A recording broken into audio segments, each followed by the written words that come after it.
నిరుద్యోగుల సమస్యను నిర్లక్ష్యం చేయలేదా మీరు? అందుకే కదా మీ పార్టీని ఓడగొట్టి మరో పార్టీకి అధికారాన్ని కట్టబెట్టింది ఈ తెలంగాణ సమాజం, ఈ తెలంగాణ ప్రజలు, ఈ తెలంగాణ ఓటర్లు.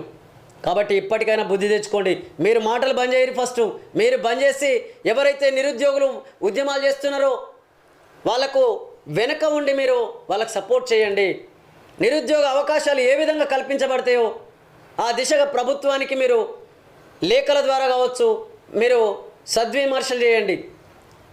కానీ మేము అంటే మీరు ఏది రేవంత్ అడ్డగోలుగా మాట్లాడుతున్నారు, నిరుద్యోగుల మద్దతుతో గద్దెనెక్కి ఇప్పుడు అవమానిస్తున్నారు అని అంటే నిజంగానే ఇవాళ రేవంత్ రెడ్డి కూడా తనలో కూడా మార్పు తీసుకొచ్చుకోవాల్సిన అవసరం ఉన్నది.